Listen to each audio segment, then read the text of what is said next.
Mes amis, ouvrez bien les yeux. Nous ne pouvons pas ignorer l'existence d'un adversaire spirituel. Beaucoup le sous-estiment, pensant qu'il est sans pouvoir, ou pire, qu'il n'existe même pas. Quelle erreur fatale! Jésus lui-même nous a mis en garde. Il a révélé des vérités profondes sur Satan, des vérités que trop de gens ignorent. Mais voici la bonne nouvelle. La victoire commence avec la connaissance. Si vous comprenez comment l'ennemi opère, vous saurez comment le combattre et marcher dans la pleine liberté que Christ vous a donnée. Aujourd'hui, je vais vous révéler 5 vérités puissantes sur Satan, enseignées par Jésus lui-même. Ces révélations peuvent changer votre vie et vous fortifier dans votre combat spirituel.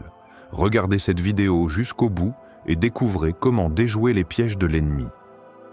Abonnez-vous maintenant et activez la cloche pour ne rien manquer de nos prochaines vidéos qui vous équiperont pour la victoire spirituelle. Ne laissez pas l'ennemi vous maintenir dans l'ignorance. Satan cherche à vous voler la parole de Dieu. Imaginez ceci. Vous venez de recevoir une parole puissante. Vous sortez d'un moment de prière intense, ou peut-être d'un enseignement qui a allumé un feu dans votre cœur. Vous êtes inspiré, prêt à avancer, persuadé que Dieu vous parle et qu'un changement est sur le point de se produire. Mais quelque chose se passe. Une distraction surgit. Un doute s'infiltre. Cette flamme intérieure commence à vaciller. Et avant même que vous ne vous en rendiez compte, cette parole qui semblait si forte s'éloigne, comme un rêve dont vous essayez de vous souvenir au réveil. Une stratégie invisible, mais dangereusement efficace. L'ennemi ne vous attaque pas toujours frontalement. Il est subtil, méthodique, patient. Il sait que s'il peut vous voler la parole avant qu'elle prenne racine, il n'aura même pas besoin de combattre votre foi plus tard. Luc 8,12 nous avertit clairement. Ensuite, le diable vient et enlève la parole de leur cœur, de peur qu'ils ne croient et ne soient sauvés. Jésus nous révèle ici une vérité capitale. Satan ne veut pas simplement vous empêcher d'entendre la parole, il veut l'arracher de votre cœur. Il sait que si elle s'enracine en vous, elle a le pouvoir de vous transformer, de vous fortifier et de vous rapprocher de Dieu. Alors, il agit rapidement. Vous entendez un message puissant? Une pensée de doute surgit immédiatement. Vous recevez une promesse de Dieu. Les soucis du quotidien viennent l'éclipser. Vous prenez la décision de grandir spirituellement. Une distraction surgit, une situation vole votre attention. Pourquoi cela fonctionne si bien? Parce que l'ennemi connaît le fonctionnement du cœur humain. Il sait que nous sommes facilement influençables, que notre mémoire est sélective et que si nous ne gardons pas intentionnellement la parole, elle nous glissera entre les doigts. C'est ainsi qu'il piège les croyants sans qu'ils ne s'en rendent compte. Il ne vous force pas à rejeter Dieu. Il vous détourne lentement. Il vous distrait. Il vous fait remettre en question ce que vous savez être vrai. Comment résister et garder la parole? Si Satan veut vous voler la parole, il faut la protéger comme un trésor précieux.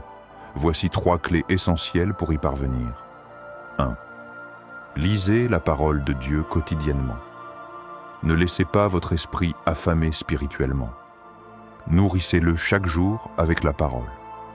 Plus elle est présente en vous, moins l'ennemi aura de prise. 2. Méditez et appliquez ce que vous apprenez. Lire n'est pas suffisant.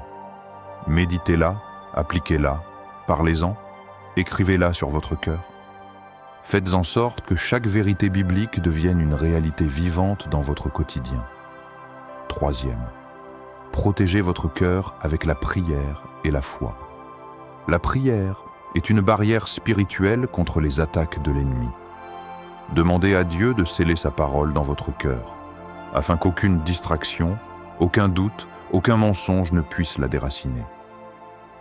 Proverbe 4,23 nous rappelle « Garde ton cœur plus que toute autre chose, car de lui viennent les sources de la vie. » Votre cœur est le terrain où la parole de Dieu doit grandir. Protégez-le, cultivez-le. N'abandonnez pas cette vérité au premier vent de distraction. Parce que chaque parole que Dieu vous donne est une semence de transformation. Et l'ennemi le sait. Voilà pourquoi il fera tout pour l'arracher. Ne le laissez pas faire. Satan n'a de pouvoir que sur ceux qui lui ouvrent la porte. Imaginez une ville fortifiée, entourée de hauts murs impénétrables. À l'intérieur, tout est paisible. Les habitants dorment en sécurité, protégés des attaques extérieures. Mais un jour, quelqu'un laisse une porte entr'ouverte. Juste une petite ouverture, rien de bien méchant, pense-t-il. Mais c'est suffisant. Un ennemi qui rôde ne cherche pas à escalader les murailles quand une simple porte laissée ouverte lui permet d'entrer sans effort. Mes amis, c'est exactement ainsi que Satan agit. Il n'a aucun pouvoir sur vous tant que vous restez sous la protection divine. Mais si vous lui ouvrez une porte, même infime, il en profitera. L'illusion du pouvoir absolu. Beaucoup croient que Satan règne sur ce monde avec un pouvoir sans limite. Mais c'est un mensonge. Jésus l'a dit clairement, Jean 14h30. Car le prince de ce monde vient, il n'a rien en moi. Satan ne pouvait rien contre Jésus parce que Christ ne lui laissait aucune prise. Il n'y avait aucune porte ouverte dans sa vie, aucun espace que l'ennemi pouvait revendiquer. Et c'est exactement la clé pour nous aussi. Tant que nous demeurons en Christ, l'ennemi ne peut pas nous toucher. Mais dès qu'une faille apparaît, une pensée de colère entretenue, un moment de compromis avec le péché, une rancune qu'on refuse de lâcher, c'est comme si on laissait la porte ouverte. Et à ce moment-là, Satan a un accès légal à notre vie. L'accès légal. Pourquoi Satan peut entrer ? Satan ne peut pas agir dans la vie d'un croyant sans raison. Il a besoin d'un droit d'entrée. Et ce droit lui est donné par notre désobéissance. Éphésiens 4:27 « Ne donnez pas accès au diable ». Cette phrase est puissante. Elle implique que nous avons le contrôle. Satan n'envahit pas au hasard. Il exploite ce que nous lui permettons. Une vie sans prière ? Il y voit une opportunité. Un péché non confessé ? Il s'en sert comme un point d'ancrage. Des émotions non maîtrisées ? Il les amplifie pour créer des divisions. C'est pourquoi certains croyants se sentent oppressés spirituellement. Non pas parce que Dieu les a abandonnés, mais parce qu'ils ont accidentellement laissé une brèche ouverte. Comment se protéger et fermer ces portes ? Si vous réalisez qu'une porte est ouverte, ne paniquez pas. Fermez-la immédiatement. Premier, vivez en obéissance à Dieu. L'obéissance est une barrière infranchissable contre les attaques de l'ennemi. Plus vous marchez selon la parole, moins Satan a d'influence sur vous. 2. Restez sous sa protection par la prière et la foi. La prière est une armure. Elle renforce vos murailles et empêche l'ennemi de s'infiltrer dans votre esprit et votre cœur. 3. Fermez toutes les portes au diable. Faites un bilan honnête de votre vie. Y a-t-il des choses que vous tolérez mais qui pourraient être une porte ouverte ? Péché caché ? Confessez-le et repentez-vous. Colère non résolue ? Pardonnez et lâchez prise. Pensées négatives récurrentes ? Remplacez-les par la vérité de Dieu. L'ennemi n'a aucun droit sur vous, sauf celui que vous lui donnez. Ne lui laissez rien. Fermez la porte et gardez-la verrouillée. Satan attaque. Quand nous sommes faibles, il ne se précipite pas. Il observe. Il attend. Satan n'est pas un combattant impulsif qui frappe au hasard. Il est un stratège. Il sait que s'il attaque une personne quand elle est spirituellement forte, ancrée dans la foi, en pleine communion avec Dieu, il perdra. Alors, il prend son temps. Il attend une ouverture. Luc 4:13. Après l'avoir tenté de toutes ces manières, le diable s'éloigna de lui jusqu'à un moment favorable. Un moment favorable. Pas un moment aléatoire, pas un moment choisi au hasard. Il attend la faille. Le mode opératoire de Satan. L'attente patiente. Regardez la tentation de Jésus dans le désert. L'ennemi ne s'est pas manifesté immédiatement. Il a attendu 40 jours. Pourquoi ? Parce qu'après 40 jours sans manger, le corps est affaibli. Parce qu'après 40 jours de solitude, l'esprit peut être fatigué. Et c'est exactement ce qu'il fait avec nous. Vous êtes fatigué après une longue semaine de travail ? Là, il attaque. Vous êtes frustré après une dispute? Là, il murmure. Vous êtes découragé, vos prières semblent sans réponse. Là, il insinue le doute. Satan ne frappe pas les forteresses bien gardées.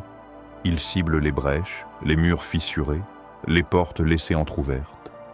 Les moments de vulnérabilité que Satan exploite. 1. La fatigue physique. Quand le corps est épuisé, l'esprit est plus faible. 2. Le découragement. Quand une prière semble sans réponse, il chuchote « Dieu ne t'écoute pas ». 3. L'isolement. Quand vous vous éloignez des autres croyants, il s'infiltre avec des mensonges. 4. La routine spirituelle.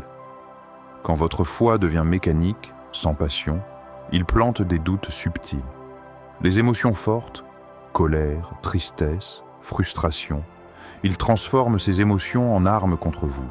Ce sont ces moments-là où l'ennemi frappe le plus fort. Comment tenir ferme et déjouer ces attaques? Premier, ne négligez pas votre vie de prière. Votre prière n'est pas une simple habitude, c'est un bouclier. Plus vous priez, moins Satan a d'espace pour manœuvrer dans votre esprit et votre cœur. 2. Ne laissez pas la fatigue spirituelle vous envahir. Vous prenez soin de votre corps en mangeant et en dormant. Alors, nourrissez aussi votre esprit. Plongez dans la parole, passez du temps avec Dieu. Matthieu 4,4. L'homme ne vivra pas de pain seulement, mais de toute parole qui sort de la bouche de Dieu. 3. Restez en alerte, toujours Satan n'abandonne pas. Si vous gagnez une bataille aujourd'hui, il reviendra demain.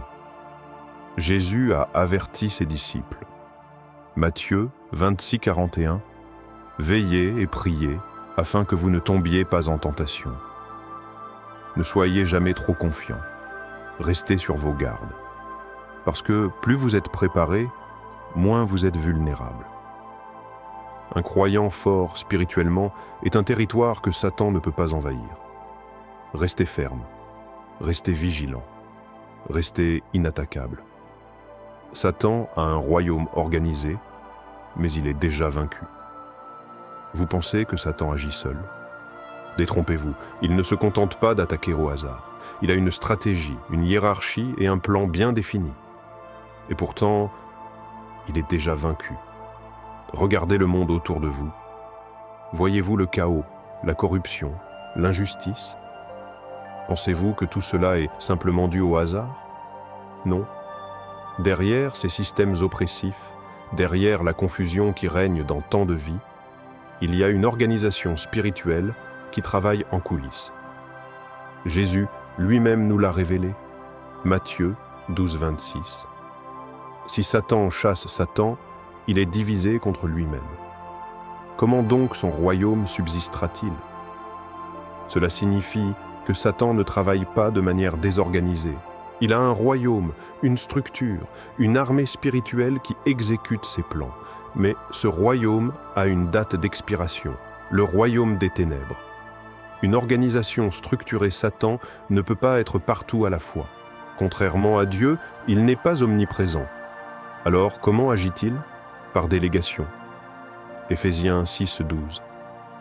Car nous n'avons pas à lutter contre la chair et le sang, mais contre les dominations, contre les autorités, contre les princes de ce monde de ténèbres, contre les esprits méchants dans les lieux célestes. L'ennemi utilise une hiérarchie spirituelle pour influencer les dominations. Elles exercent un pouvoir global, influençant les systèmes et les nations. Les autorités, elles influencent les lois, les décisions, les lois et les cultures. Les princes des ténèbres, ils sèment la confusion et le péché dans la société. Les esprits méchants, ils attaquent individuellement, cherchant à affaiblir la foi des croyants. Rien n'est laissé au hasard. Lorsque vous voyez des idéologies qui s'opposent aux valeurs divines, lorsque vous constatez une normalisation du mal dans la société, vous assistez à l'influence de ce royaume en action. Mais attention, ce royaume est temporaire. Ne soyez pas impressionnés. Ce royaume est déjà condamné. Apocalypse 11h15. Les royaumes du monde sont devenus les royaumes de notre Seigneur et de son Christ, et il régnera au siècle des siècles. Ce que l'ennemi construit aujourd'hui sera réduit en poussière. Il le sait, et c'est pourquoi il redouble d'efforts. Il sait que son temps est court.